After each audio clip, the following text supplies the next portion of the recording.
Let's pray. Father God, we just come before you tonight and just say thank you for the opportunity to gather to get to go about this business. And we just pray that you'll watch over this meeting and each and every decision that's made, you'll have your hand upon that, because we know that what's done here tonight is so important for our community. And God, we just ask for direction and guidance for all involved and for this school year and beyond. God, just your hand to be upon that and lead, guide, and direct us in all that you do. We love you and thank you for everything, and we ask all this in Jesus' name. Amen. Thank you, Josh.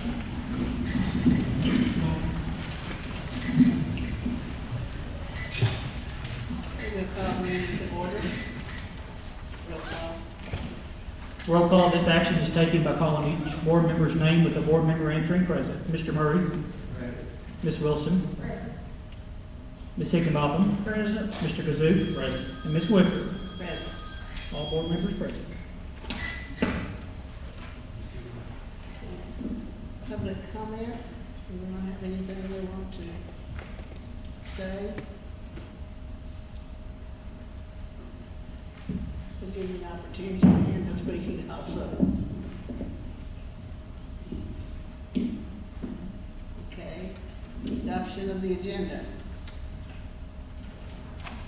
Chair, I do not have anything to add or take away from the agenda. If there are no corrections or amendments from the board members, I recommend the agenda be approved as presented. I make a motion to approve the agenda. I'll second. Okay. Mr. Murray? Yes. Ms. Wilson? Yes. Ms. Higginbotham? Yes. Mr. Kazuk? Yes. And Ms. Wicker? Yes. Lake Cumberland Regional College Workforce Center construction update. Okay, board members, they have some pictures and stuff to show, so you all will probably want to sit down in the seats.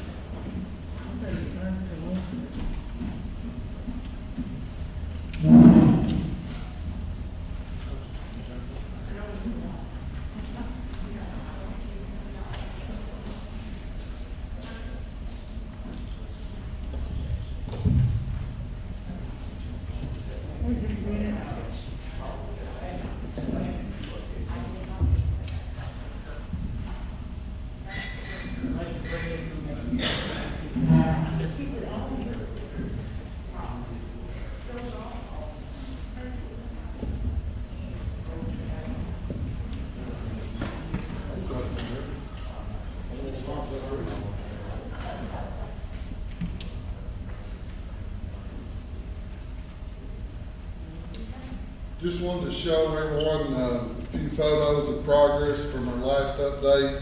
Of course, all the board members, you have a copy of the written progress update that you could look through. Any questions you have on that, I'll be happy to answer. But just got about 15 or 16 photos of some progress that we've made since the last time y'all looked. This is the industrial maintenance lab space.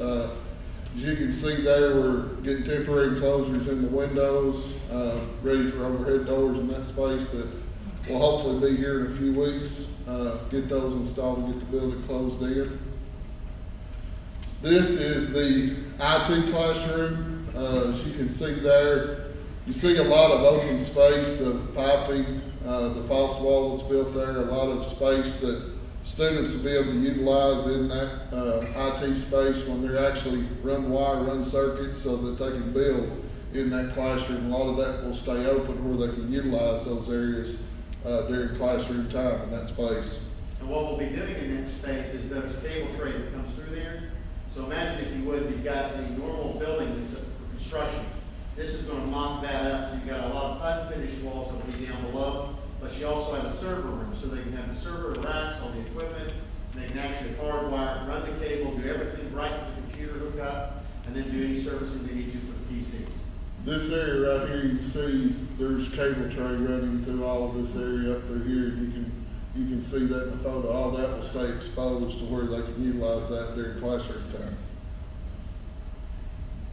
That's just another shot of the IT classroom. Looking back the other direction. Like I say, this false wall will be up here where they can run wire and run circuits, everything in that classroom, just like they were out on a construction job site. This is a photo of student collaboration looking back towards the office area. As you can see, already started getting block fill on the walls, so you'll start seeing those take shape. These are the spaces above that the graphics will go into, in that space. Those two spaces that he's speaking about will be acoustical Oh, panels. the graphics on The this graphics side, on the yeah. far left, on the far left-hand side. I'll take a good photo of it. You can. There You go. can see over here where those, it's not in this shot, but the graphics that go on this wall, these are where those acoustical panels will be. You can see the soffit that will go all the way around this to dress up this space, but you can see we're starting to get block fill done in that space all the way through. And what the artwork, just so you know, we worked with the staff and the principal to get this artwork. This artwork is digital photographs that will be all in a blue hue, and then that way each one sort of mimics some of the offerings of the school. So like we've got gears to kind of talk about the industrial side. We also have a medical symbol to deal with the nursing and the health, and then we also have robotics arms, some manufacturing robotics images. So that's really going to spice this up and make everything look a lot, and pop some color into that space. This is the health science room. As you can see, many of y'all have walked it. A lot of this space will be designed basically as a hospital wing, where students can work in there just like they were in a hospital. All of the hookups and everything will be there. Full headboards, just like you were in a hospital. They will have those same opportunities in this health science room. And now that come complete with the actual nursing head station, so they can sit there and do paperwork, do any data entry and so forth as well. This is the construction technology. As you can see, most of all of that space has already had block fill on it. We're getting those spaces ready and we'll start dry fall, painting all the structure and everything above. So those spaces will continue to take shape over the next few weeks. This is just that main corridor. Looking through there, you can see a lot of that space already has block fill paint on it. They're getting a lot of painting done right now. The spaces that are already dry, you can see that going on. When you walk through the spaces, the next time we have a tour, I want you to really pay attention to the transparency of the building. One of the conversations we had early on, it was your all's idea, was to be able to engage kids that are walking through and maybe expose them to the other programs that are offered. Maybe say, hey, you know, I want to try that. Because what we want to do at this age group, especially if we bring any exploratory programs in middle school and even elementary kids, we want to show them in this facility what options for them to explore so that they get into a career pathway. And when they get done with school, they've got a better, clearer direction to move forward. So we hope you'll help me, if you will. None of these get covered up with posters. This is the concrete on the lower level. Right, this space here will be where it goes into auto mechanics. So you can see this large area on this lower retaining wall. Of course, they will be fenced that will run along this side over here, so this will all be fenced off. So they've got a lot of space down here at auto mechanics where they can get vehicles in, parts can come in, trucks can make deliveries. You can see they've got a lot of space to work with. This is just another shot, and you can see how much space they've got from the end of this retaining wall all the way up to where you see the bollards is where they enter the building and auto mechanics. So a lot of just outside space that they didn't have at the old location of school. Same thing on the upper level. This is upper level. Construction technologies on the other side here. This space right here is where you go into welding. So both of those spaces, again, have space where materials can be delivered. They can get stuff in and out of the building. All of these spaces have overhead doors that will allow them to get large loads of stuff, everything inside the building. This shot here, since probably the last time I did this update, and since if y'all have not been there in the last few days, the canopies are going up. This is the lower level canopy. Here's the main entrance. There's that curtain wall tower. This canopies went in the last week or two. Now, those canopies are pre-manufactured, and they're integral downspout and gutter arrangements, so you don't see those. Michael Ford and then sent me a photo of that. I was impressed that they actually go down below grade, and you never see the downspout. The actual water flows through the integral columns. Well, I asked Larry, I said, Larry, I'm here to ask a question. How's the water going to get off down there? because you'll never know where it goes. And it's great how they were designed. Go straight in the storm drain, you'll never see it. Yeah. This is a shot of the upper canopy on the upper side for that entrance up there. You can see that canopy there. That just allows that access into the building where it's covered. John, can we say something about the circle there? Last week when Ms. Roy and I were on site, and if you drive around that circle, one would have the impression that maybe it was off kilter or off a little bit. And Keith and Larry, who are the project superintendents, had asked me and Ms. Roy to go to the highway and look at it, see if you get that same feel. Of course, it's on a tilt, and I had forgotten that, but it's actually, it's built the way it's designed to, but from the highway on that tilt is great. And it does exactly what Kevin Chief wanted it to do.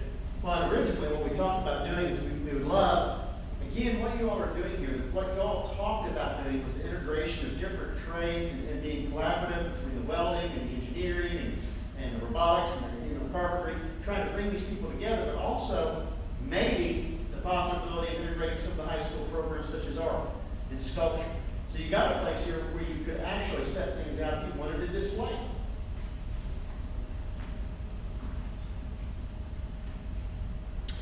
This is overall shot on the upper level, looking down in that lower level parking lot. There was that canopy I showed you a while ago. So this is that front side of the building where part of the parking area will be. And as far as the parking area, we're just within a few days of being ready for having all the rock down, being ready to put in the first coat of asphalt on all the parking areas. We're looking at probably the first part of October to get all the base down all the way around the job.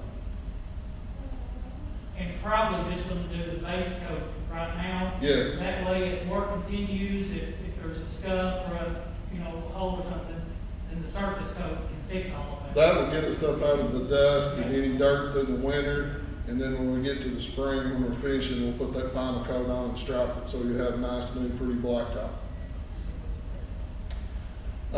This is the north view of the building, just an overall shot. This is the lift station looking back towards the building. You can see the overall shot of the building there. This is just a straight on view since everybody was there the last time. A lot of the curbs pretty much have all been installed around the job site. Topsoils went in. They're already getting topsoil in and down and graded. We'll try to get that done for winter. Go ahead and get some grass started, established on the site. This is as you would say, the money picture of the job site. This is almost out at 127. Looking back, you can see the retaining wall, and you can see that overall structure of the building there. Of course, there will be signage on this building identifying it. As you can see, Gary see it in the shot, but there's that circle there in the drive there by the front upper entrance.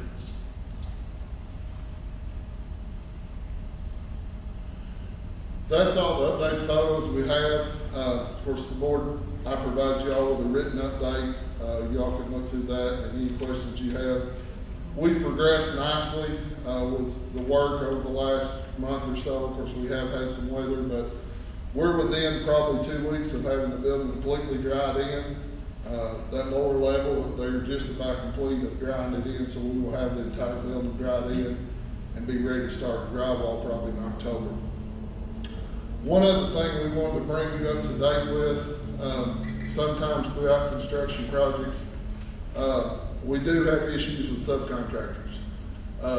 And on this job, we have, over the last month, Mr. Ford, Kevin, and Mr. Hoover, the board attorney, has been in meetings on a contractor to try to get, we've had problems basically with contractors supplying material to the job site, and that contractor's Rogers Aluminum and Glass. And after several meetings with Mr. Ford, Mr. Hoover, Kevin, and myself, we basically sent them a letter of default of their contract last week into their bonding company. After we talked with Mr. Ford and Mr. Hoover, we thought that was our last resort to try to get them going on the project, because as we talked about before, you've seen temporary enclosures going in these windows.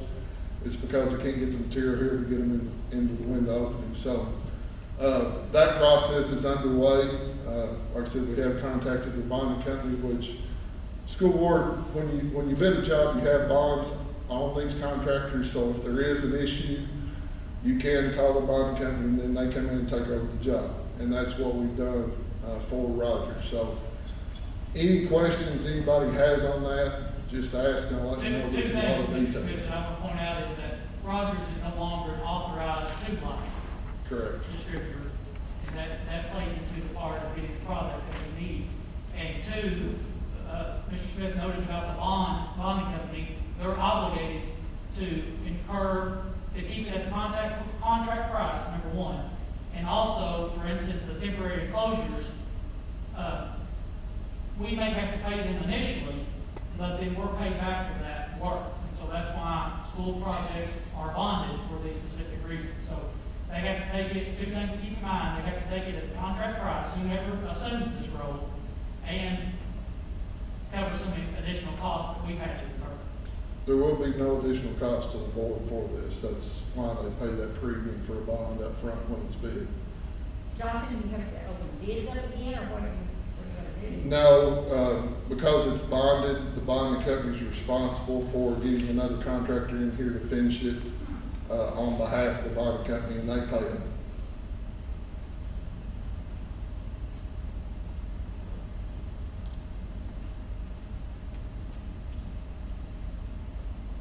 Any other questions in regards to that?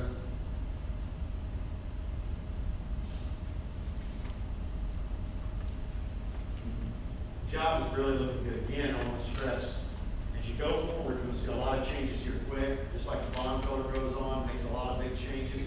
As they start getting the drywall in place, things to look at, again, some of the acuity, some of the directional flow in those common areas, there's some soffits that are going in. When you go downstairs, you'll notice two soffits. Well, why did we put soffits there? We wanted to draw the height to those toilet restrooms, and we wanted to draw the height over to the exit, so you can start to pick up on that. Those same soffits are going in up on the upper level. So there's a lot of detail in them that you'll start to see. And I think what's really important, though, is always remember what this project's for. And as far as the Career Center goes, the ability to show kids where they can go and then take them through it even for the evening. The reason why we had a secondary, lower level entrance was the potential for adult education as well. So this is truly a community educational center. It's not just for students, but it's for everybody. So I think it's a real plus for this district. Excited to see this is one of those workforce development projects that was received some money to help here, and it's really going to make a difference. Really should make a difference in the political future of this region. I just want to note again how much I appreciate the ability to all the contractors to work together. Of course, Mr. Smith and Mr. Cheek, they're always extremely accessible, but like I was on the job site today, and Larry McGowan was telling me that the elevator company, of course, they're installing the elevator, DC elevator, and they needed part, and they said, or a piece of material, they said, well, we're going to run the load, we'll be back. And one of the other contractors said, well, I've got that, I can, you can do this, and we'll work out later. And then Larry and Keith wound up getting a lift for them. And I say all of that because even the elevator installers said they never worked on the job where people just come together and make it work. And that's stressed at every progress meeting that we have, and just so frequently. And that doesn't happen just by happenstance. So it's just a really, really great team. And I know on behalf of the board, I certainly appreciate it. As superintendent, it makes my job. Not building superintendent, Jonathan, not to be confused, school superintendent, but it makes it a lot easier on me that I can pick up the phone and there's somebody that's going to give me some answers on stuff. So I know the board appreciates that as well. Any other questions? I'd like to tell Larry, it's one day that I was a job superintendent. I'll let you. I won't be there when you do it.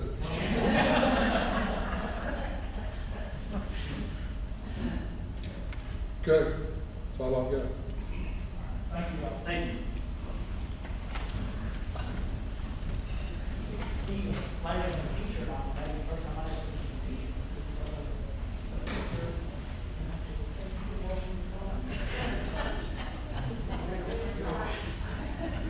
Lawrence would say no, he had. No, he doesn't know, he had a long sleeve, but I'm sure everybody, this time of year is unpredictable.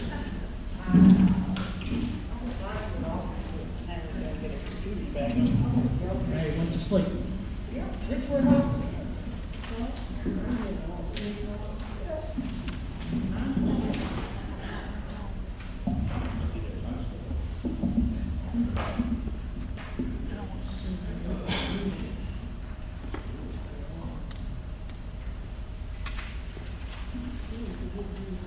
Yeah, sure, we have to. Of course, due to the pandemic and some restrictions on meetings, Russell County Education Association is playing catch-up because they have been so awesome to recognize classified and certified staff. So going back to, Luann, you handling this? Okay, can we go ahead and call out everybody? Sure. Okay. So recognition for March is Kelly Aaron, a teacher at Russell County Middle School, and Tammy Wolford, account clerk at James Elementary School. Recognition for April is Mr. Dustin Goster, ag teacher at Russell County High School, and Miss Laurie Cooper, an assistant at James Elementary School. And recognition for May is Miss Nikki Terry, a teacher at Salem Elementary School, and Miss Kathy McGowan, instructional assistant at Russell County High School. So we do appreciate them and what they do, and Can they appreciate all Russell come up? County Education Association. I'm sorry? Can they all come up for a photo op? Yeah. And while they're coming up, I'm just gonna say, I wanna thank you all very much. I've talked with some. I'm so glad when some got here because I talked with their daddy. There's some of these ladies that can do anything. I'm talking about assistants. They're not just assistants, they can do anything. But as far as teachers, these are awesome teachers. Kelly and I got to teach together. She had me score in first grade, Michael, you understand that? Hey, that's what makes it work, isn't it, Miss Kelly? But we have some sponsors I want to thank also while I'm up here. So for March, I won't say let's go back in time because, you know, who wants to do that? But Dale and Brenda Onion, and Mr. Onion, I want to thank you so much for all you do for this school district. You work in the background. A lot of people don't realize that. And I appreciate you. I also want to thank Profiles, Jason Dennis. And I also want to thank Lindsay Wilson-Gosser State Farm. That was our sponsors for March, April, and May. So we're trying to play catch up. And then hopefully next month we will be caught up with everybody. So let me pass out some checks.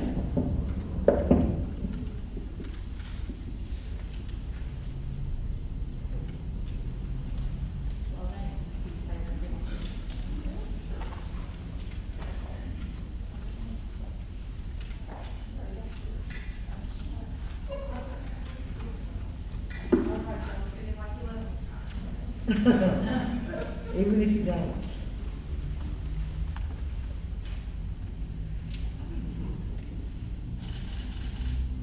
Joey, smile.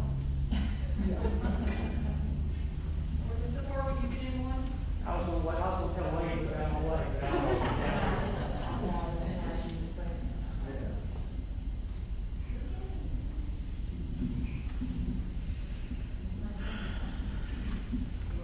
I can tell who you are. That's right.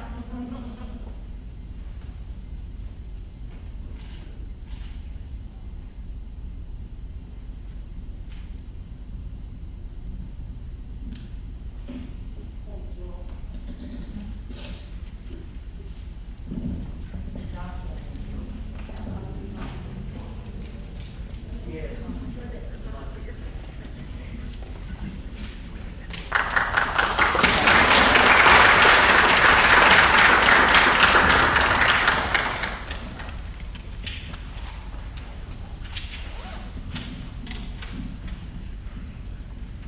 Extra special because during this difficult time to still be recognized, that's just really, really extraordinary. Thank you all. Russell County Sheriff Derek Polson will introduce the new school resource officers. Yeah, that's fine. You're welcome to come up on stage. Whichever one they want to do. If you want to put them on stage, make them do it.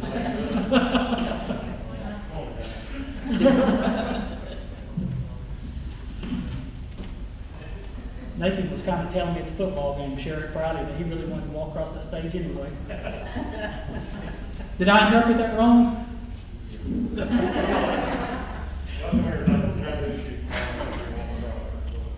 First of all, I'd like to thank the board for working with the sheriff's office on getting these resources on. You know, it's been a long time Melton for all the hard work she did on the grant writing. And like I said, I certainly appreciate you all working with the sheriff's office to get two highly trained school resource officers, Southern School and North Springs Elementary. It was one of my campaign when I ran for sheriff was to be objective, was to get them in their schools, and we've done that by the help of you all. First of all, I'm going to introduce Deputy Nathan Ginn. Of course, Deputy Ginn is one of our road patrol deputies. He works the road. Y'all probably seen him on the road several times throughout the years in his truck, car. He's got about 3 years with the Russell County Sheriff's Office. He went through 23 weeks of training at Richmond Department of Criminal Justice, and he's one of my main backbone as far as my deputies, and I hate to lose him off the road, but he's wanting to give school resource officer a try, and like I said, protecting our children is one of my main things, and Gerald's main focus is as we do this, and I appreciate everybody. Deputy Richie Francione, come on up. Richie has got a lot of years of service in. He has worked 26 years down in Florida and had retired in Florida, and had come back to Kentucky, and him and his wife, and had worked with the Corbin Police Department, also Liberty Police Department. So he's got a total of 34 years of service in, and like I said, he's had extensive training in the areas of law enforcement, and Mr. Francione will be at the Salem Elementary School, and of course Nathan Ginn will be at Russell Springs Elementary School. Like I said, thank everybody that's been involved in this. Appreciate you all, Susan Melton, the girls in the office, getting it done, and of course, letter support from Jamie Comer, Mitch McConnell. There's a lot that goes into this grant writing, and we're just, blessed. Thank good Lord, he always put him first in everything we've done. We've been blessed in this department, and like I said, Russell County's been blessed by getting 2 school resource officers to protect our kids, and you can't be, no more prouder than what you got right here. Like I said, we still got 1 school left. That's Jamestown Elementary School. And hopefully the grants will stay open. We can get 1 more, and we'll have a school resource officer in all the schools. That's my main objective. But appreciate you all. Thank you all again. Thank you, Sheriff. Thank you all.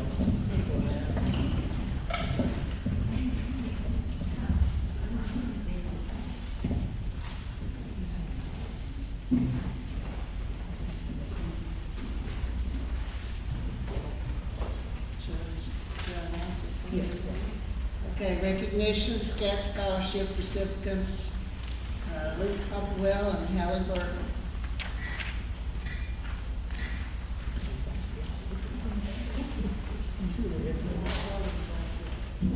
Hello, thank you all for allowing us to be here tonight. My name is Hannah England, and I am here with Miss Susie Stevens, and we are the Gifted and Talented Coordinator and Research or Resource Teacher. And we are just so thankful that we can be here tonight to honor 2 very talented, special young adults here. We have Luke Hopwell. He is an 8th grader here at the Russell County Middle School. And we have Hallie Burton. She is a freshman at the Russell County High School.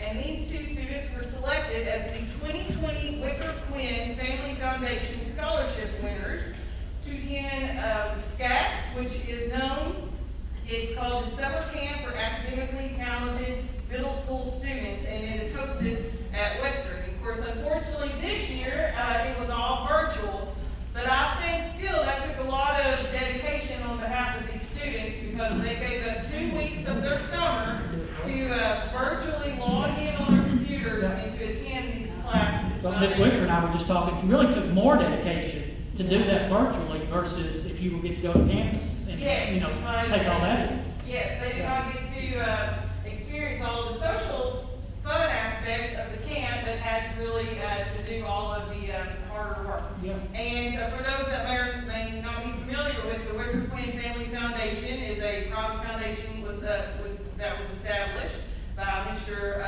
Ken Wicker in we are so thankful for that family and that they are continuing to serve and continuing to give through their generous donations. So I would just like to thank the board for allowing us to recognize these wonderfully gifted and talented students. So thank you all so much for coming.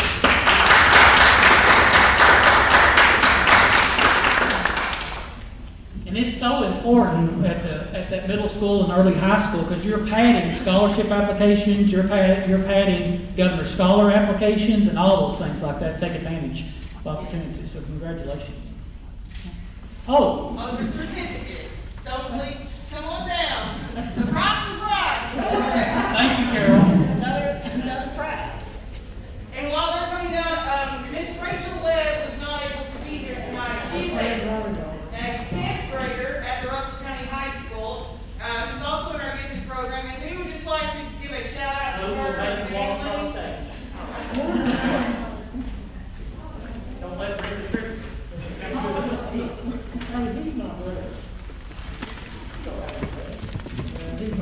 Hey, congratulations. We got each student a certificate of recognizing their accomplishment for attendance at scouts. Congratulations. I'll shake your hand.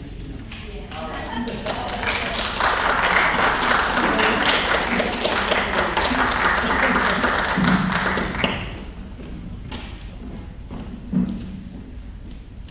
But also with Rachel Webb was not able to be here tonight, we'd just like to publicly thank her and her family. Rachel received a 3D printer for Christmas a few years ago. Her mother is KJ Webb, the principal at Salem. And Ms. KJ was telling me that she had attended a program at Somerset. It was really a treat by the 3D printer, and that's what she wanted for Christmas. And so she said that's what she got, but over a couple of years it just kind of sat at home and collected dust. And instead of trying to sell it or get rid of it, Rachel's like, how about we just donate it to the gifted program? And a three-dimensional printer is quite an expense and has been on our wish list for a while. So she's not here, she's at a volleyball game, but we'd just like to thank Miss Rachel Webb and her family for the generous donation of the 3D printer. So. I told Kent and Taryn about it, and they were very impressed and very appreciative of Rachel's gift. Wonderful. And Miss Ann and Miss Susie, we appreciate what you all are doing, because it takes a lot, it takes somebody to facilitate and to get this information out and make the connection with parents and students. So thank you all. You all are just taking the gifted program in a wonderful, wonderful direction. Thank you all so much. Rita Bull sitting there shaking her head, yes. Thank Yes, you we all. appreciate it very much. Thank you. I know all of that takes some time for recognition, but hasn't that been good to have Yes. some faculty and staff and students and It was almost normal again. Approval of the minutes of the consent agenda items. so for the consent agenda items, we have the previous meeting minutes, payment of bills, construction funds reports, school activity fund reports, financial reports, and the field trips. If there are no changes or amendments, I recommend the approval of the consent agenda items. I'll make a motion to approve the agenda items. I'll second. Okay, Mr. Murray, Yes. Ms. Wilson, Yes. Ms. Higgenbotham, Yes. Mr. Kazuk, Yes. and Ms. Wicker. Yes. Treasurer's monthly report. Yeah, I'm sorry, I should have already read that. Ms. Carnes is at a training. For the month of August 2020, the treasurer's monthly report, balance on hand at the beginning of the month, $6,303,463.20. Total of all receipts for the month, $1,506,746.60. Total of all receipts and beginning balance, $7,810,209.80. Disbursements for the month, $1,163,007.99. So balance at the close of the month, the cash in bank, $6,647,201.81. General fund, Fund 1, $4,998,740.42. Special projects, Fund 2, $245,413.35. District activity, Fund 21, $3,784.90. Capital outlay, Fund 310, $135,392. FSPK, Building Fund 320, $71,258.28. Construction Fund Construction Fund 360, $1,067,128.86. And I know I've said this several times, we spend all of the money that we have from our bond sales before we start requesting into the $5.7 million Work Ready Skills Initiative grant funds that we receive. So we have to spend our money before we get any of the state money. Debt Service Fund 400, zero. Food Service Fund 51, $121,856.30. Fiduciary Fund 7,000, $3,627.70.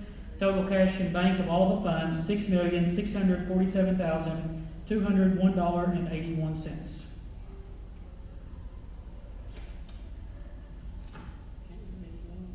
Yes. Construction management and architectural firms for Russell County Middle School addition and renovation. If you all recall, we had a working meeting on August the 27th, and we just kind of brainstormed some ideas regarding work that's needed for the Russell County Middle School. And then for the regular part of the meeting, on August 27th, we had requested letters of interest for architectural services and construction management.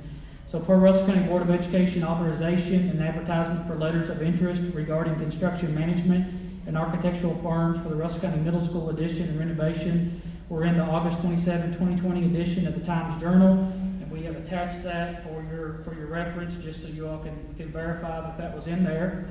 Letters of interest were received from Branscombe Construction Company for construction management services, and Murphy Group Architects, PLLC, Sherman Carter Barnhart Architects, Clawfelter Shoemaker for PSC, Patrick D. Murphy Architects, Ross Tarrant Architects, and RBS Design Group Architectural for architectural services. The fee schedule for construction management services and architectural design services are set for Kentucky Administrative Regulation, and both fee schedules are attached. And just FYI, that fee schedule has not changed since we started building the ATC. I think, if I'm not mistaken, its last updated was 2013, if I'm not mistaken. Miss Carol, okay. Yeah, 2013 was the last time, yeah, here it is, that was updated. So I just wanted to put that in there to remind you all and the public that the cost of construction, the fees that architectural services and construction management is set by the administrative regulation. I think you all probably already know how I feel, but just by some of the comments that I've made here this evening. If I didn't know anything about anything besides just the experience that we've had building this new ATC is enough for me. And regarding for Branscombe Construction and Sherman Carter Barnhart, because that the team of them working together has been phenomenal for one. But I think even more importantly than that, it's the quality of product that we have. So it's my recommendation that the Russell County Board of Education selects Sherman Carter Barnhart for the architectural services and Branscombe construction management for the Russell County Middle School addition and renovation project. So again, you all have copies of all the letters of interest that we've received from the different companies.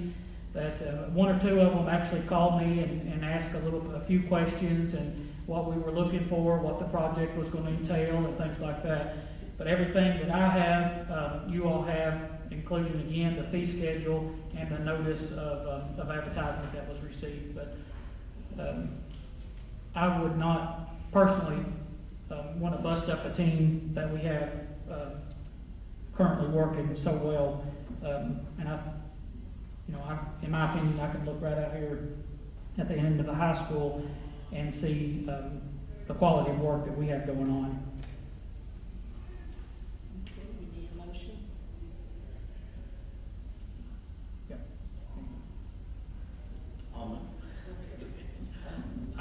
I'll make a motion that we select Sherman Carter Barnhart for architectural services and Branscombe Construction for construction management for the Russell County Middle School addition and renovation project.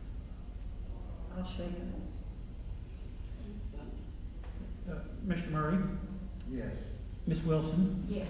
Ms. Higgenbotham, Yes. Mr. Kazuk, Yes. and Ms. Wicker. Yes. Okay, here's what all the teachers, the students, and the parents been waiting for. Is that a drum roll? Yes, Yeah. resume in-person instruction on October 12th, 2020. So as the board voted back at the 1st of August, really prior to the governor's recommendation that we were all expecting to come, and as you all have seen and heard, the governor has said he is not going to make any, unless the state's positivity rate goes above 6%, he's not going to make any more blanket requests or recommendations that schools cease in-person classes and switch to virtual. Instead, the Kentucky Department of Public Health with the Kentucky Department of Education has developed that metric, and I've previously sent that out, and it goes from yellow, green, orange, and red based upon the positivity rates in individual counties. Let me go through some of this. So what I'm proposing for elementary level after our fall break, which is the 5th of the 9th, is in-person classes available for all students. And what I mean by available is that certainly parents still have the option of virtual instruction. During these uncertain times, this entire school year, I think we can all agree that we want parents to have the option to receive or be provided virtual instruction for their student throughout this entire school year. So for elementary, we're proposing that students have the option for in-person classes Monday, Tuesday, Thursday, and Friday. All elementary students will be virtual on Wednesday, and then the elementary schools will have that extra cleaning, sanitation, and disinfection on that middle of the day week. Of course, lunch can still be provided, and we can provide delivery where it's needed, and parents can pick that lunch up just like we're doing now. Middle and high, a little bit different with middle and high. Number one, the classes by default, class sizes for elementary and middle school students are by default, they're larger, and obviously we have more students at our middle school and high school. So we have proposed, and this is what you see, maybe not this particular schedule, but this is very common across the state, that actually even for elementary, but we're proposing it for just middle and high. In-person classes for students with the last name A through L on Monday and Tuesday, and in-person classes for students with last name M through Z on Thursday and Friday, with all middle and high school students virtual on Wednesdays, and the middle and high school will have extra cleaning, sanitation, and disinfection. And as I spoke with the health department as we were reviewing this, I'll note, and you all have heard me praise them before, they are absolutely excellent to work with Russell County Schools, and I value their partnership. And they were very appreciative of this plan and of this approach, and really liked the idea of that middle of the week cleaning schedule provided for the schools. One thing that I did not note on elementary is that's also going to follow that for preschool. Typically, we've had a Monday, Wednesday group and a Tuesday, Thursday group for preschool, but we're going to switch that for them as well, so we can have the same group of students Monday and Tuesday. We'll clean the preschool classes. Of course, all classrooms will be cleaned every single day and provided extra cleaning. But then before we switch with the other group of preschool students on Thursday, Friday, we will also provide extra cleaning, because typically preschool goes Monday, Wednesday, Tuesday, Thursday, and Friday consist of home visits, and there's also a lot of training requirements for preschool teachers that are always left open on Friday.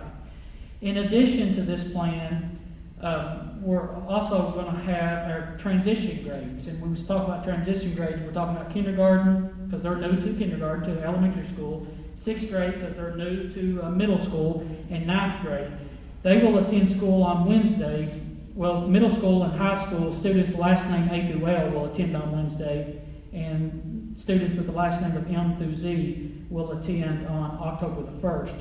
Otherwise, kindergarten will be at their school all day long on Wednesday, September the 30th. So they'll be there in school without any crowd of anything else, and they will get the run of the school. They can see where the cafeteria is at without a bunch of other students. They can see where the gymnasium's at without a bunch of other students.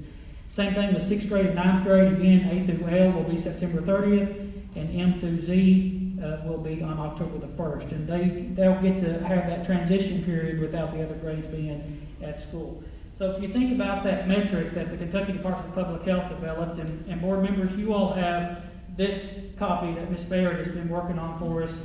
And it's a draft copy, it's not available to pass out to parents and stuff yet, but it includes that metric in there on page 12. So ideally, where we would be at would be the green, because you have less than 1% cases per 100,000 folks. Right now, Russell County is in the orange, so that means we're having 10 to 25 cases per 100,000, obviously proportional to that. And then the next one is red. We want to stay out of the red zone, obviously. If we were to go to the red, that's when it says we go to remote learning only. I am recommending that we go by this metric. And it's important that I think that we realize that this metric of what we're going through or going to go by is not just a school issue. It will take, it's a community issue, because it's when the community spread is this high, when the community is in the red, not just school, is when we put these other additional measures into place. And so I've had different comments, and we've talked to different folks and say, well, if it's only the nursing home or it's only this, well, none of us live in a bubble. And this is Michael Ford speaking, but we don't live in a bubble. No one lives at, people come and go from the nursing home by default because they work there, and we've seen that evidenced in other counties. If there's an outbreak in a long-term nursing facility, then by default, unfortunately, there's community spread. It just stands to reason. And I say all of these things because we can come back to school, and our students will wear a mask. Our faculty and staff will wear a mask. They're doing awesome right now.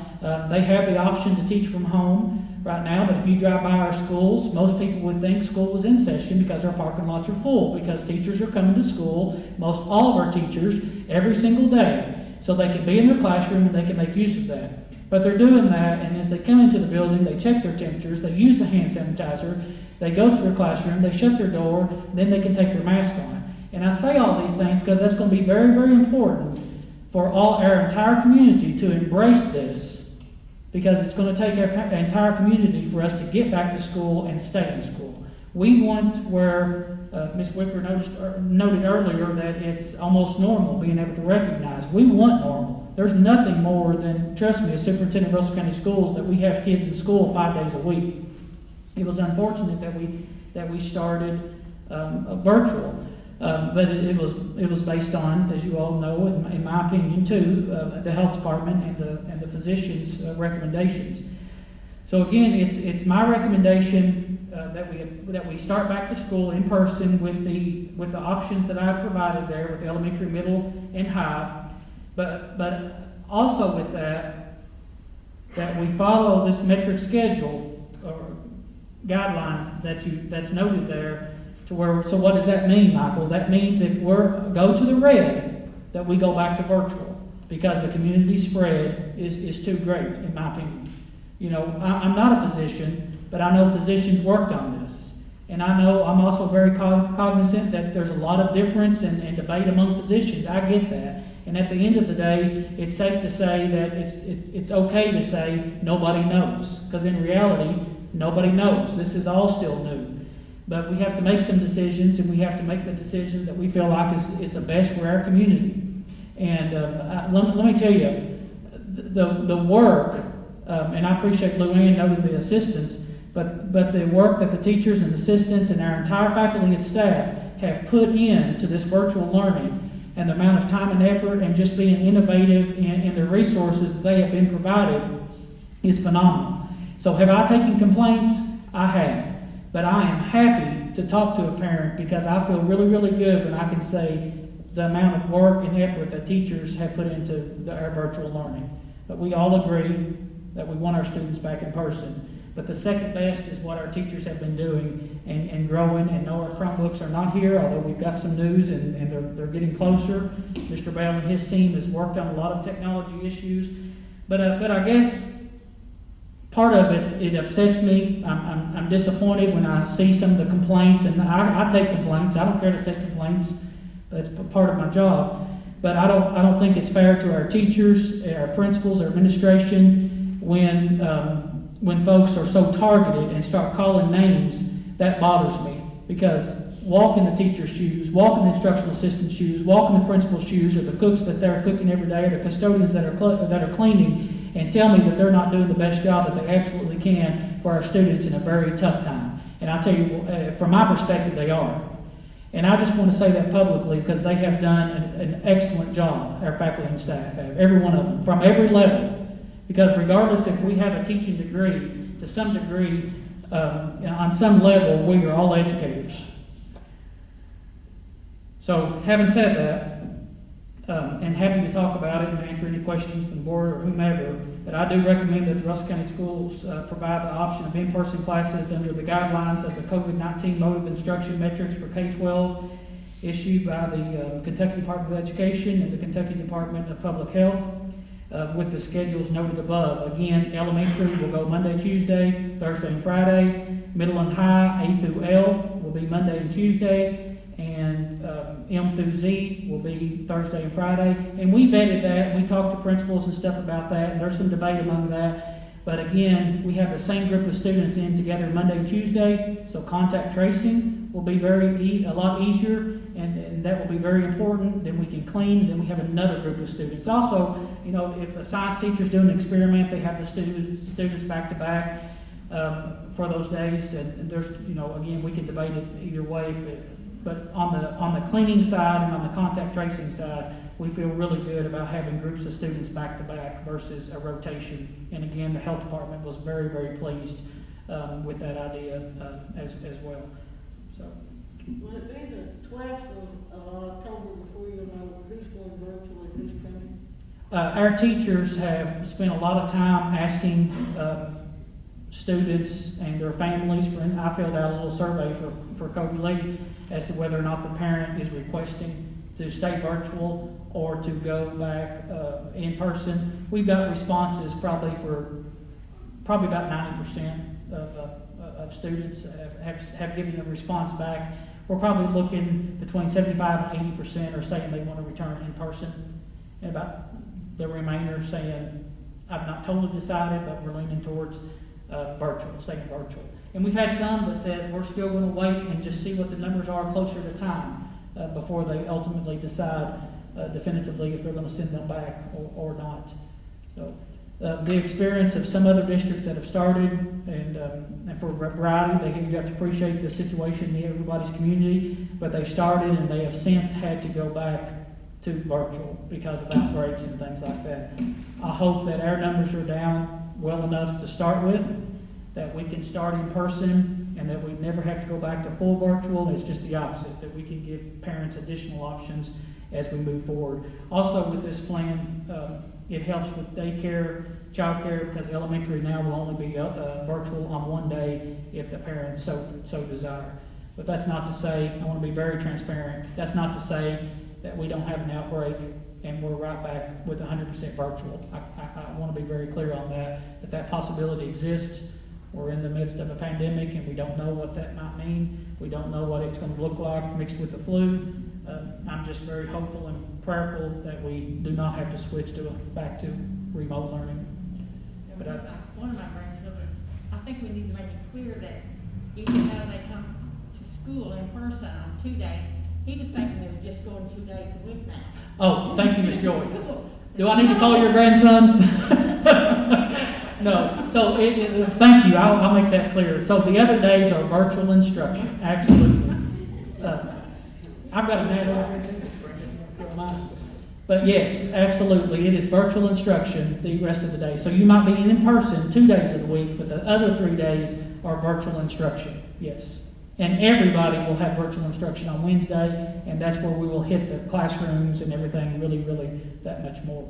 And the principals, you can imagine the time and effort the principals and their administrative team have went into this. So the day that we're planning for September 30th and then October the 1 also will be a really good run through everything for parents to drop off, and we'll check temperatures and bus drivers. We're going to run all the routes.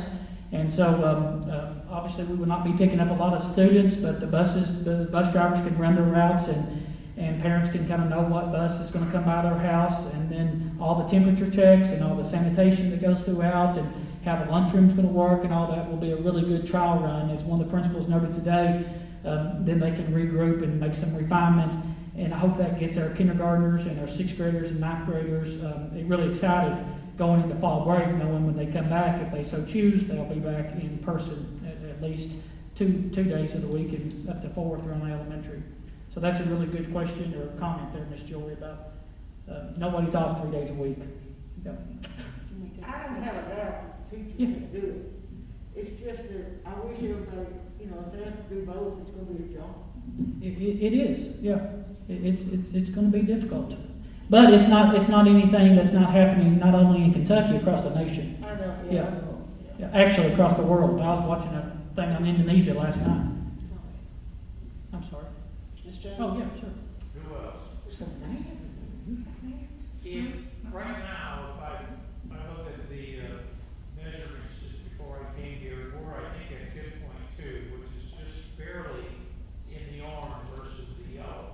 yeah, we should have just about, yeah. And I agree it's a county-wide thing, but like, I went to Taylor County today for something I had to do. They're in the red. Yesterday, I went to Casey County, and they're in the green. So it's not only us, it's the surrounding counties. It is. But if those who are going to do 3 days virtual, 2 days in class, regardless of which way they go, are they gonna have the same instructor for all 5 days? Or is there gonna be a dedicated instructor for the virtual one versus a different one for in class? No, well, every school can schedule their staff as they can, and if it works out in a particular grade that they have X amount of students that are virtual, then a teacher or a principal may assign a particular teacher for a virtual teacher.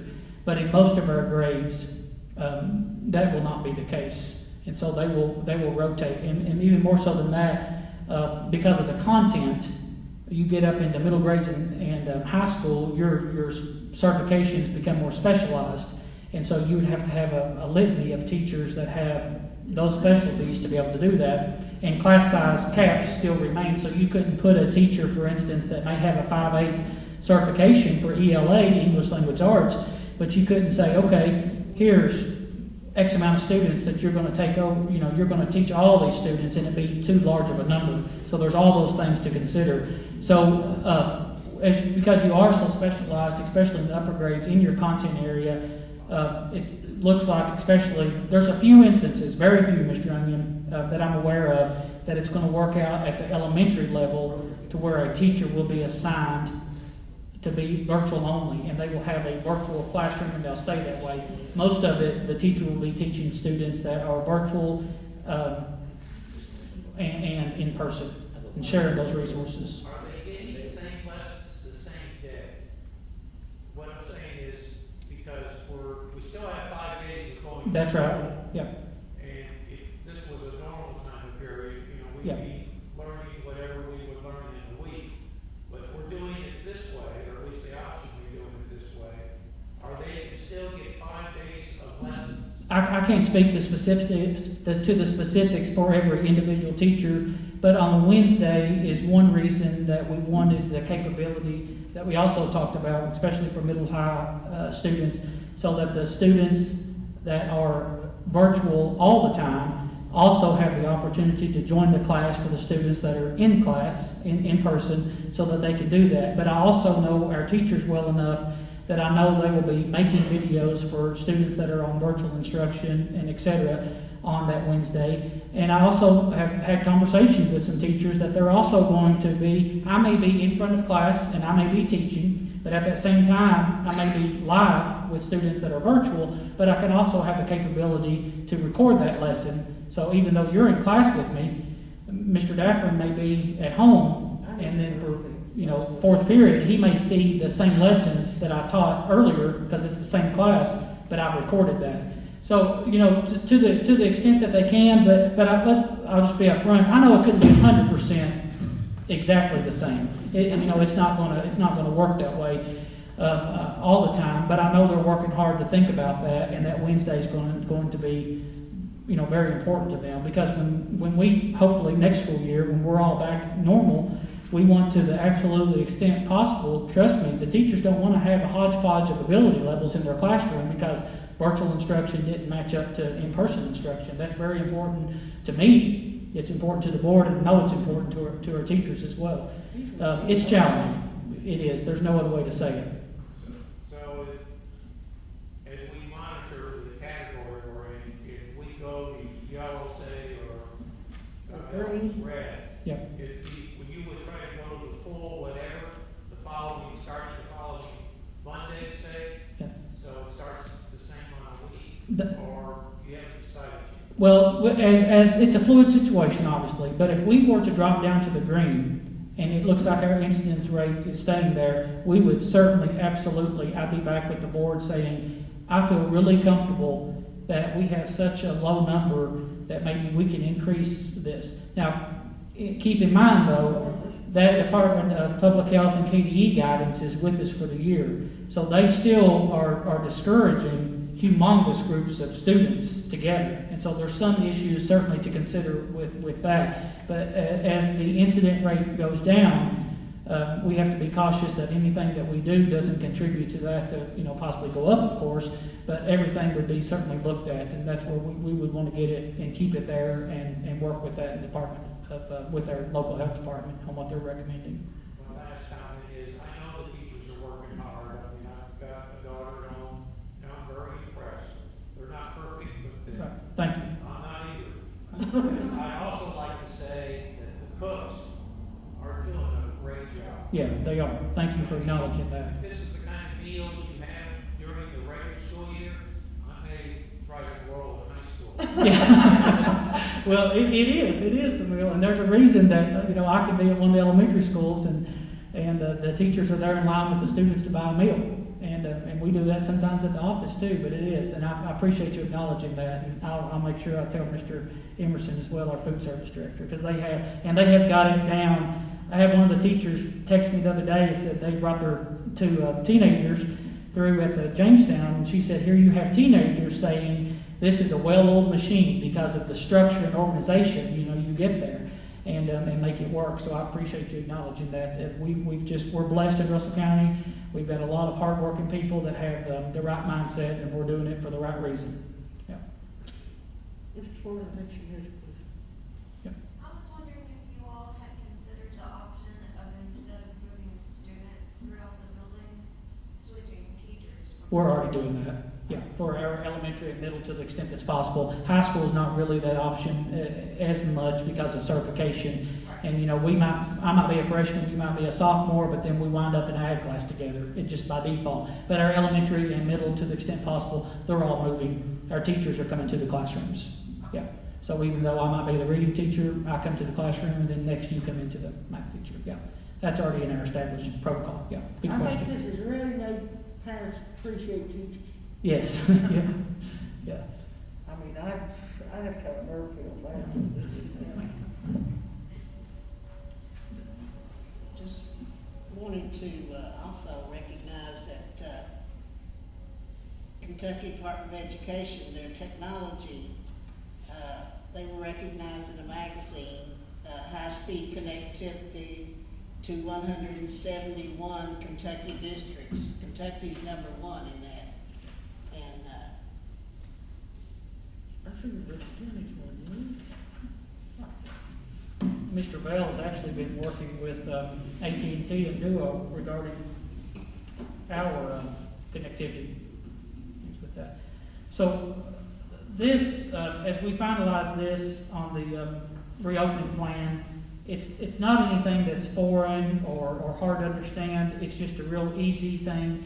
That's the overall guiding principles for the school district, and we're just making some fine-tuning some things now. That's why it still says draft. But before, probably here, certainly by the end of this week, we'll have it up on our website and for our public, and I'll email it out to parents, and everybody can see it. And it guides through. Also, if they're clicking on the electronic edition, the hyperlinks will work, so parents and guardians can click on things, and it will take them to the things that are highlighted and noted in the booklet. The only complaint I heard was from a middle schooler wanting to go more often, but they want to see their friends. Kobe Lee would absolutely be right there, but he's not happy that it's 2 days. He would be there 5. Okay, we need a motion on this. Yes, please. Motion. I didn't read the whole thing. I recommend it has to provide an option of in-person classes under the guidelines of the COVID-19 code. Manual instruction metrics for K through 12 education issued by the Kentucky Department of Public Health and Kentucky Department of Education with the schedules that's noted above.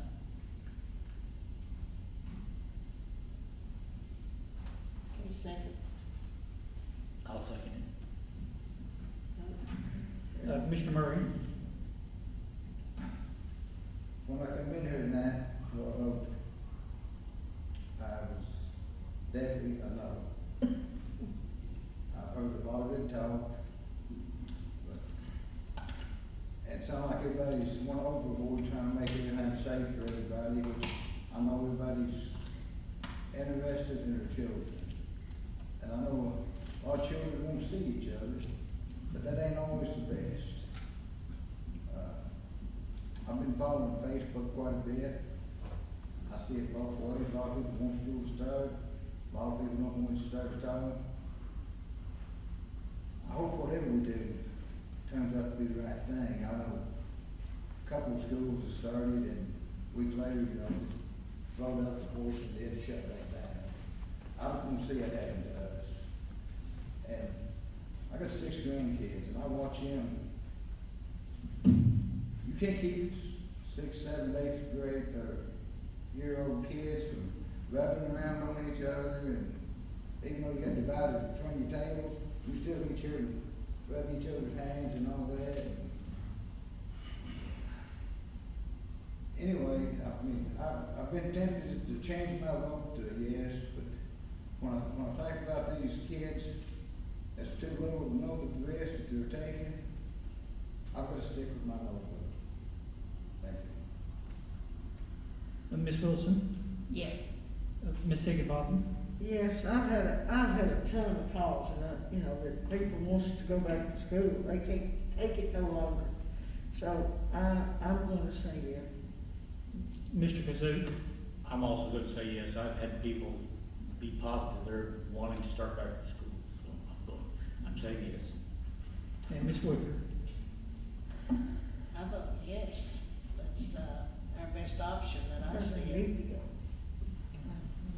As I said, it is a fluid situation, and I'm hopeful, and I agree with you, Mr. Murray. I don't want school to start back and make an increase in numbers, and it's very important that our community embraces everything. And to be honest with you, I'm a little bit fearful about fall break, and I hope we all make good decisions during fall break about where we go and what we do. That's very true, and I just hope like everything I make the wrong vote. But I ain't been over since March, so you I'm can not start going necessarily- over there. I understand. I'm not necessarily trying to be persuaded of nobody, but when I say, like I said, when you see these young kids play, they don't know what the danger is. And I know kids all want to go back to school. I like to see them all learn. They do need to get back to school. And maybe the day we started, things will be 100% different. That's all we do, just hope it's done. That's exactly right. And from the plans, it sounds like you've got made. If it don't, we've got plans to cover it. And at the end of the day, we'll educate them either way. So. Okay, next. Approval of the working budget for SY 2020-2021. So we previously had the tentative, and we've had a draft budget in September of each year. By September 30th, KRS 160.470 requires local boards of education to adopt a working budget. The 2020-2021 working budget has been presented and must be adopted and submitted to the Kentucky Department of Education, again by September 30th. This budget has revenues at $21,500,000. Of course, they have to balance, so expenditures of $21,500,000. some things that we really want to make certain that we're all very, very cognizant of.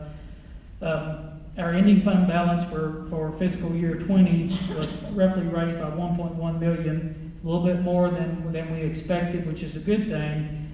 But there's also, due to the school closure from March until May, there were also some cost savings in some categories, and obviously there were some expenses in the other. But that, for instance, substitute teachers, we didn't incur substitute teachers during that time period, so there were some cost savings.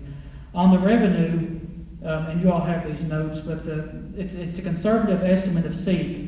As Ms. Carnes notes here in her note, that it is highly likely that we will see a mid-year SEEK cut. Just this morning, I received an email from the Kentucky Department of Education's interim communications director noting that everybody, it's roughly from 250 million to 500 million budget shortfall of what KDE is projecting.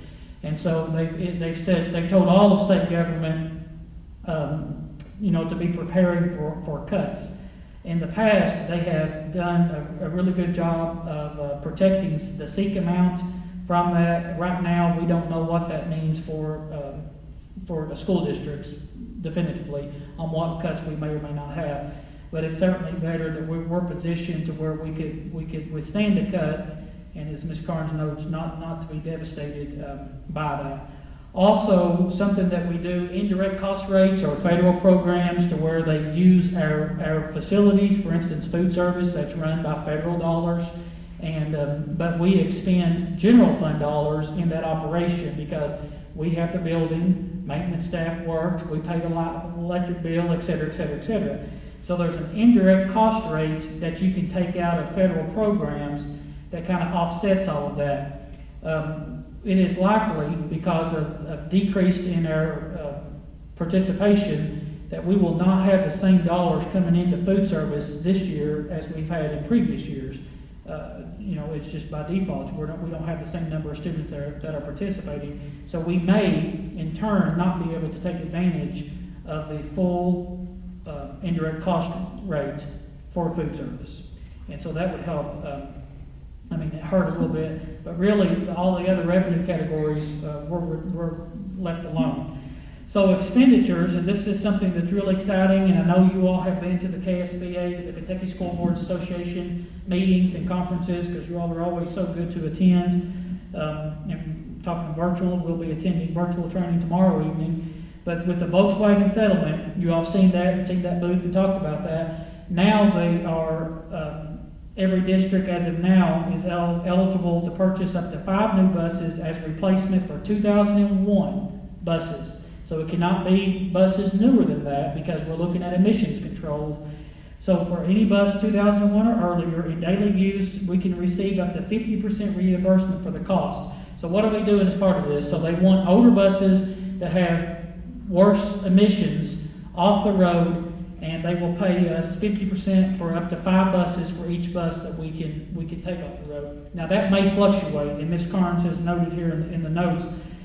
What we want to do this year, what we budgeted for, is if we can get 5 buses, in reality we're paid for 2.5 because 50%. So we're looking at potentially being able to get 5 buses for the cost of 2.5. So what have we done for our budget? We have budgeted 2.5, actually a little bit more. In case that it doesn't come out exactly like that. But it's a time, I agree with Ms. Carnes, we need to take advantage of that because that pot of money is limited. We won't have a settlement like that probably again. How many buses do we have that will be off? We have more than 5, so we can get that number taken care of.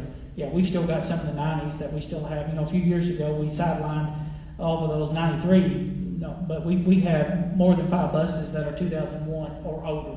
So, and also it's not, I think Mr. Murray, Mr. Kazuk, it's not one that we can sell to the melon farms in Florida either. Once we take it off the road, it has to be totally, destroy the engine block type of thing to where it can never be back on the road again. So it will not be one that we can sell in operable condition at a future date because they want you have to guarantee and certify. Well, you two could probably put it back together, but most people could not put it back together after they've been sidelined.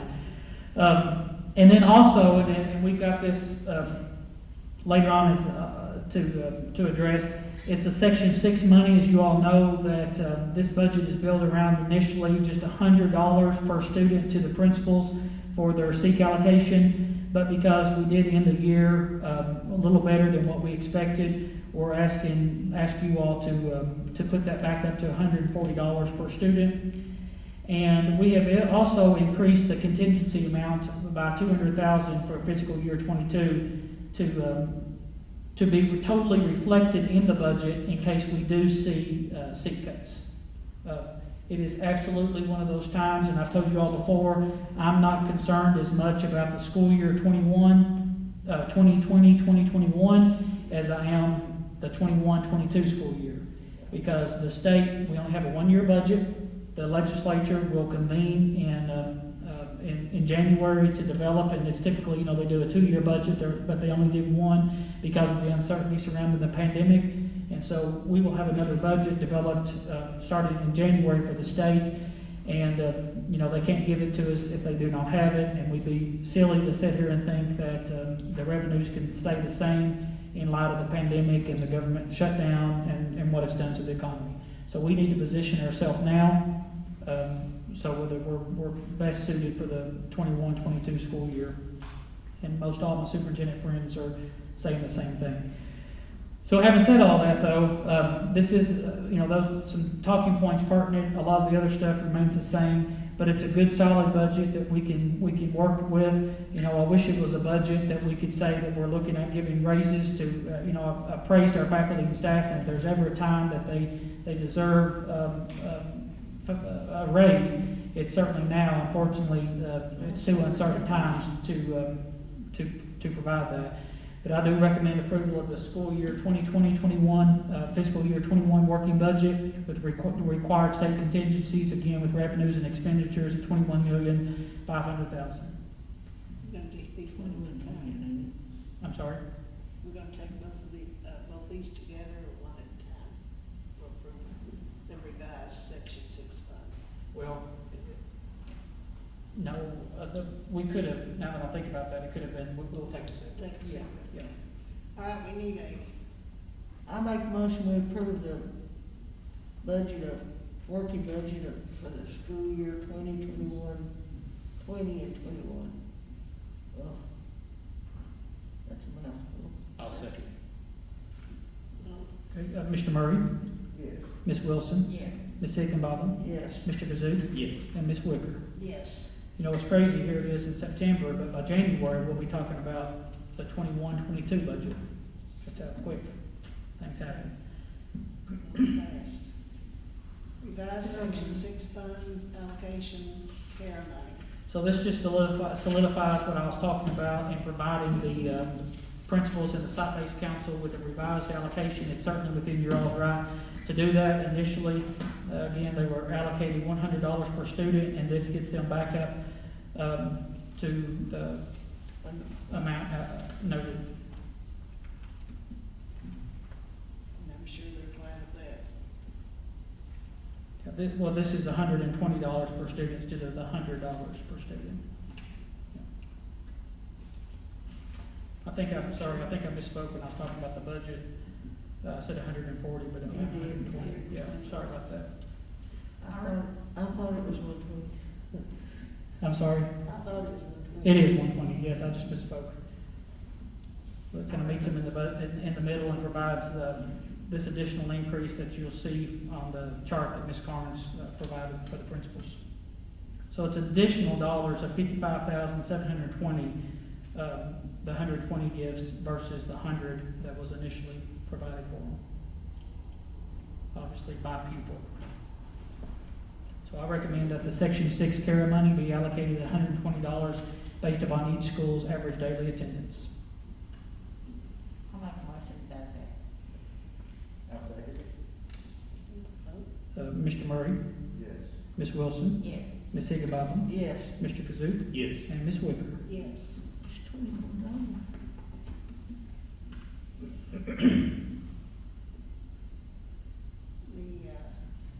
The contracts and, I never can say this. Memorandum. Memorandum of agreement approval. Two that I want to draw special attention to, we have the Central Kentucky Aquatics, Lake Cumberland Head Start Grantee Program, Lake Cumberland Family Caregiver Program, Lake Cumberland Community Action / Head Start Meal Service Agreement, and Campbellsville University Student-Teacher Agreement. The Central Kentucky Aquatics, although it's something that you all have seen before, I have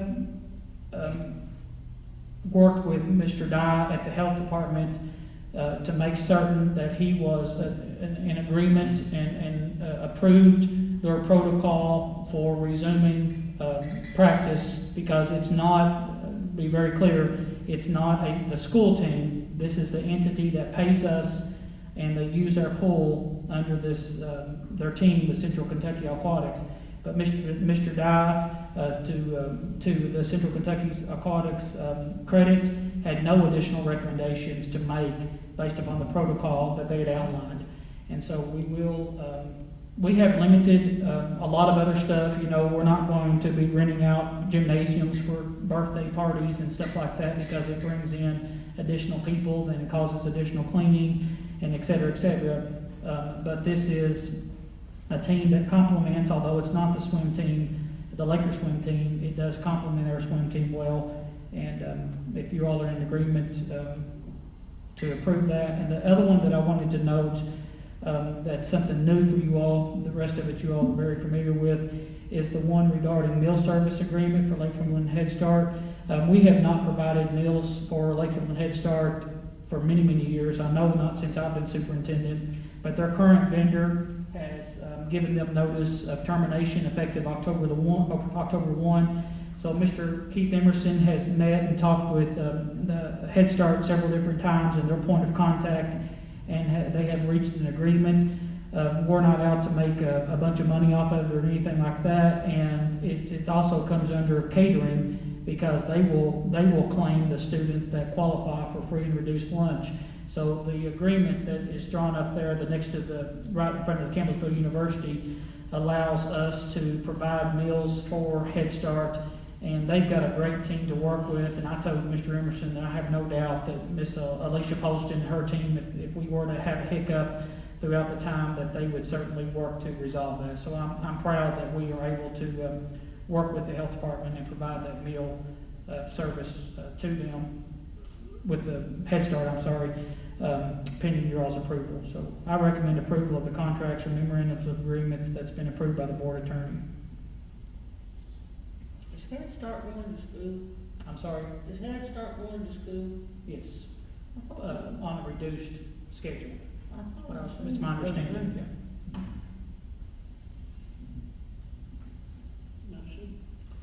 I'll make a motion to approve the contracts and or memorandum of agreements that have been approved by the board attorney.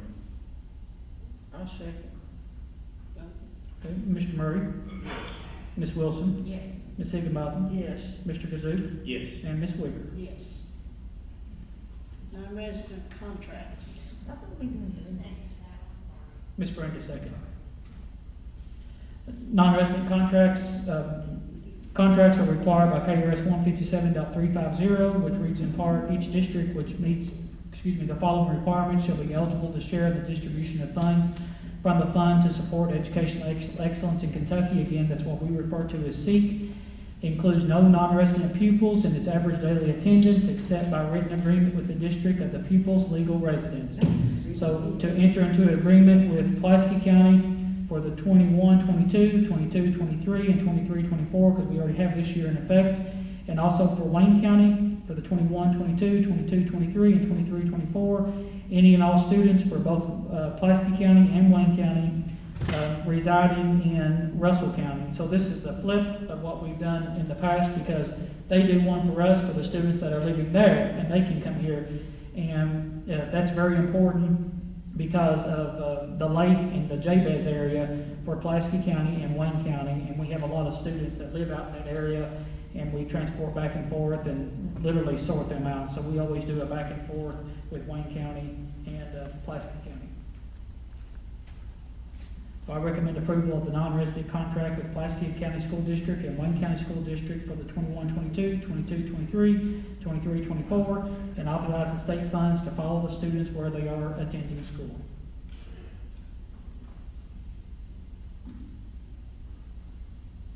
I like that motion. Is that Ms. Brenda? I'll say that. Okay. Mr. Hurricane match will be here. Mr. Murray, Yes. Ms. Wilson, Yes. Ms. Higginbotham, Yes. Mr. Kazuk, Yes. Ms. Wicker. Yes. I think I have a rotten banana in my pocket or Yeah, something. evidently, somebody has rotten baby. Fatting off bananas. Y'all got them? The non-resident, I'll also note, sometimes that's contentious with families because for some neighboring counties and they want to come and maybe we have a waiting list.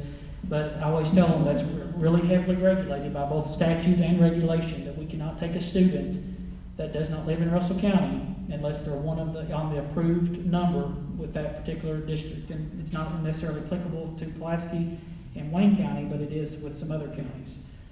I like the restrictions that. Attendance. The attendance. That's right. and the That's a great thing to point out. no, Behavior. problems, Yes, yeah. yes. behavior I problems. just thought we'd have Yep. fundraisers. And Ms. Dameron vets I them was shocked when I seen before them. they come. Okay, fundraiser approval. The following schools have received approval from the superintendent for the listed fundraisers, and all of these are for Jameson Elementary School, planning for the year.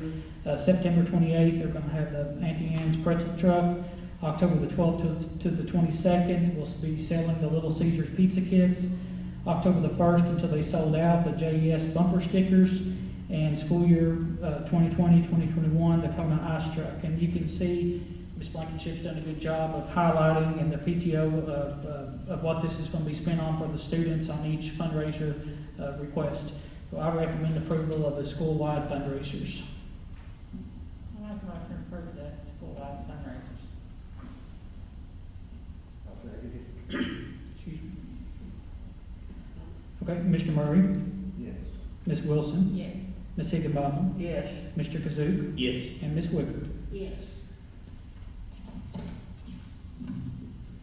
Accept or reject bids for surplus property. Okay, the sealed bids received were opened and tabulated by central office staff on September 11th at 9 a.m. This is some items that you all had previously designated as surplus based upon a recommendation. We have the 1997 white Ford F-150 four-wheel drive, Amanda Annell, with $502. 2002 blue Ford Taurus at Robert Leach at $83. The 1996 white Dodge Ram, $2,500, Robert Leach at $203. The 99 white Chevy Tahoe four-wheel drive, Mr. Richard Kazuk at $402.02. The lot of 60-plus VHF wideband bus radios, Robert Leach at $25. And we received no bids on the 16-foot gooseneck trailer with ramps. And let me ask you all before we get into this, prior to tonight's board meeting, I had reached out to the rescue squad just to ask them, because once we advertise for bids and do not receive anything on it, we can work with another government entity or nonprofit to donate. And they went and looked, or I sent them some pictures, and they appreciated it much, but they said they just didn't really have a need right now for it and didn't have storage.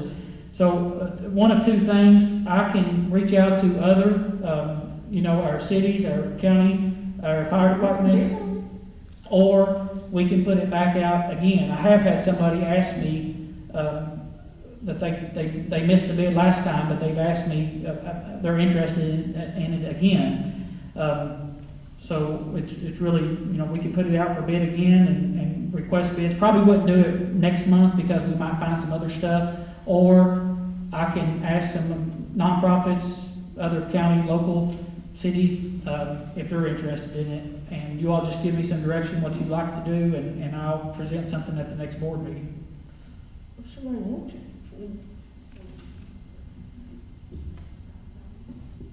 Y'all have seen the previous pictures. It's, Maybe we should put it for rebid. okay. Oh, that's good. That good with everybody then? We can just put it back out. I'm not even feeling it. Okay, that'd be fine. We'll get much out of it. No, it's pretty rough. We want to be rid of it. So I recommend approval of the bids received on the surplus items is what was noted there. I make a motion to accept the bids as, bid on it. And right before Mr. Murray said that, I was gonna say, we've included the, newspaper item where it was, $83 on Robert Lee. Advertising in the newspaper. That's amazing. Mr. Murray second, or made a motion. I'll second. Okay, Ms. Wilson, second. Okay, Mr. Murray, Yes. Ms. Wilson, Yes. Ms. Higgenbotham, Yeah. Mr. Kazoo, I will abstain. Ms. Wicker. Yes. That's, he's the biggest man I've ever heard. He gives on everything. He just automatically did. Personnel reports. Personnel reports, Mr. Gary Copley, he's retiring, Russell County Middle School social studies teacher, effective October the 1st. Teresa Dale Robertson, retiring as a bus aide, effective August the 29th. Shannon Delaney Hogue, she resigned, Jamestown Elementary School preschool teacher, she took a job in another district. Leslie Roy, she resigned as JES teacher assistant, effective August the 20th. She's going to remain on the substitute list, working. She's taking another job. Stephanie Overby resigned as Russell County Middle School head volleyball coach, and Mr. Darren Poston resigned as Russell County High School assistant tennis coach, and Laura Walters resigned as Russell County Middle School cook, effective September the 18th.